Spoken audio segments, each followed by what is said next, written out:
پیراں وچوں پیرے سونا میرا غیبتی پیراں وچوں پیرے سونا میرا غیبتی ملنگا مارنا رہا ہے دری پنج نال پنج تنی دے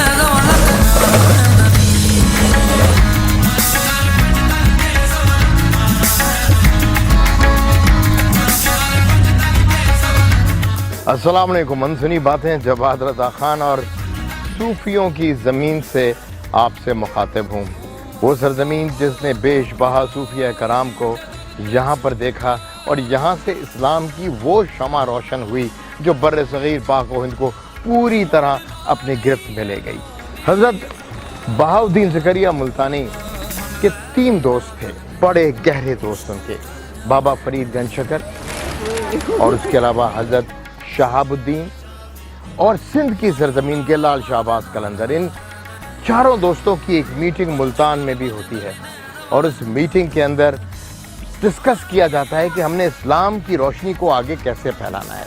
1192 کے لگ بھگ حضرت بہاؤالدین زکریا پیدا ہوتے ہیں, مکہ میں ٹریننگ لیتے ہیں اور سب سے بڑی ایک مماثلت 27 رمضان جمعے کا دن تھا جس دن وہ پیدا ہوتے ہیں اور اسی سال اجمیر شریف میں پہنچتے ہیں خواجہ معین الدین چشتی.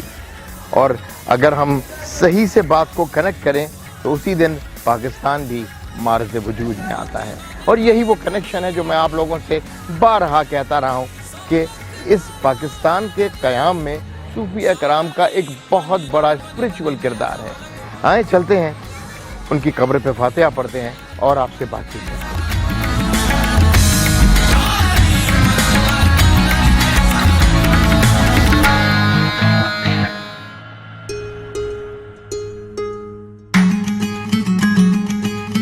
بہت سارے ایسے مناظر ہیں جو کہ شاید اسپرچولی آپ اس سے اچھا کنیکٹ کر لیتے ہیں اور یہ اسپرچول کنیکشنز نہ صرف آپ کی روح کے لیے بلکہ دوسروں کی روح کے لیے بھی بڑی تسکین کا باعث بنتے ہیں.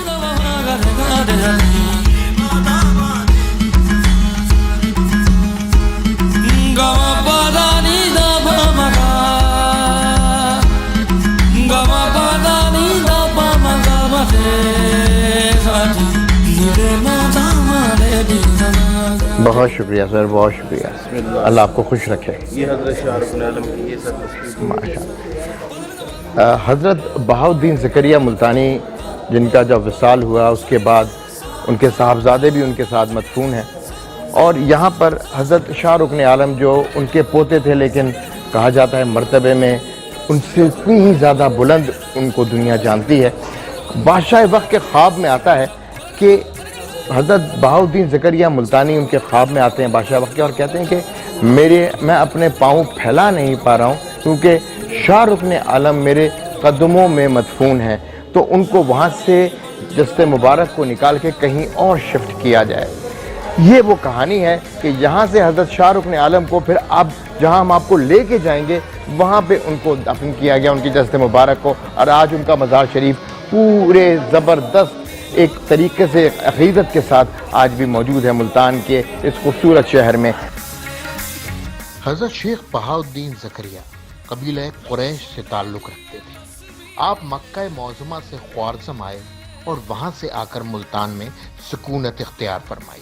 12 سال کے ہوئے تو والد بزرگوار عالم جاویدانی کو سدھارے. والد ماجد کی وفات کے بعد کلام پاک کا حفظ شروع کیا. 7 قراتوں کے ساتھ حفظ کر چکے تو مزید تعلیم کے لیے خراسان کی طرف چل پڑے. وہاں سے بخارا جا کے علم کمال حاصل کیا. پھر بخارا سے حج کے ارادے سے مکہ معظمہ گئے. وہاں سے روضہ اقدس کی زیارت کے لیے مدینہ منورہ حاصل ہوئے اور 5 سال جوار رسول میں زندگی بسر کی.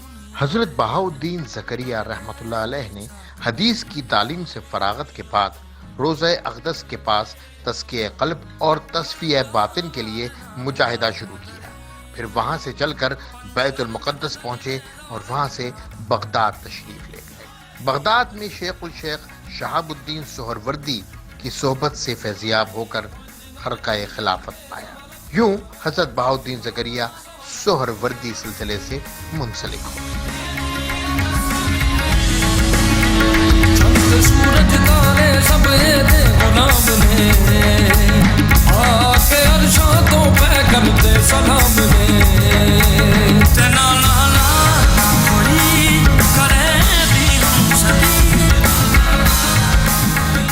حافظ بہاؤالدین زکریا ملتانی اور بابا فرید گنج شکر کا ایک بڑا گہرا تعلق تھا. انٹرفیتھ ہارمنی پہ بلیو کیا کرتے تھے اور اسی کی ایک مثال یہاں پر بھی موجود ہے. یہ میرے پیچھے بیک گراؤنڈ میں ایک مندر ہے. اس مندر کے اندر یہاں پر ہر دفعہ ناریل پھوڑا جاتا تھا اور ہولی کا آغاز کیا جاتا تھا اور حضرت شیخ بہاؤالدین زکریا ملتانی وہاں موجود ہوتے تھے. ان کی زندگی میں ہوتے ہوئے یہ کام ہوتا تھا جہاں وہ بیٹھا کرتے تھے اور لوگوں کے ساتھ بات کرتے کرتے جو ان سے متاثر ہوتا تھا جوق دا جوق اسلام قبول کرتا جاتا تھا. یہ خوبصورتی تھی صوفیہ کرام کی. یہ وہ باتیں ہیں صوفیہ کرام کی جو شاید ہم اپنی ینگ جنریشن تک نہیں پہنچا سکے. اسلام سے بڑا سیکولر دین میں پھر کہوں گا شاید اس کرۂ ارض پہ موجود نہیں.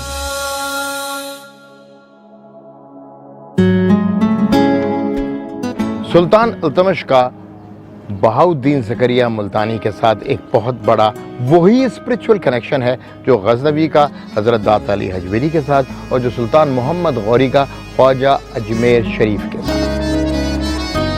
جب قطب الدین ایبک جو کہ سکسیسر تھے شہاب الدین غوری کے وہ یہاں پر موجود تھے اور حکمرانی انڈیا پہ سلطنت پہ ان کی تھی تو یہاں ان کا جو گورنر تھا اس کا نام تھا قباچہ. اور قباچہ نے ایک ایسی کنسپریسی سٹارٹ کرنے کی کوشش کی جو کہ جب سلطان بدلے یعنی قطب الدین ایبک کے سکسیسر کون آئے سلطان التمش جو آئے وہ بڑا پائز بادشاہ تھا اور بڑا فیورٹ تھا حضرت بہاؤالدین زکریا ملتانی کا.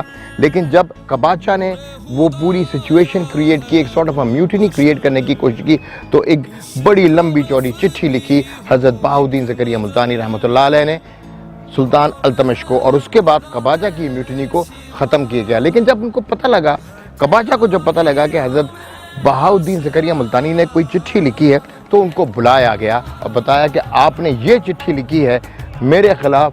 تو صوفی کسی سے ڈرتا نہیں وہ کسی سے گھبراتا نہیں. اس نے کہا ہاں میں نے تمہارے خلاف یہ چٹھی لکھی کیونکہ تم ایک اچھے بادشاہ کے خلاف کارروائی کر رہے ہو. یہ ہوتی ہے خوبصورتی ایک صوفی کی. ملتان کی مدت قیام میں نہ صرف ملتان بلکہ سارا ہندوستان حضرت بہاؤالدین زکریا کے فیوز و برکات کے انوار سے منور ہو گیا. حضرت بہاؤالدین زکریا ملتانی ہندوستان میں رئیس الاولیاء تھے. لوگوں کو رشد و ہدایت فرمائی, ان کو کفر سے ایمان کی طرف, معصیت سے اطاعت کی طرف اور نفسانیت سے روحانیت کی طرف لائے. ان کی شان بڑی تھی. انسنی باتیں جواد رضا خان.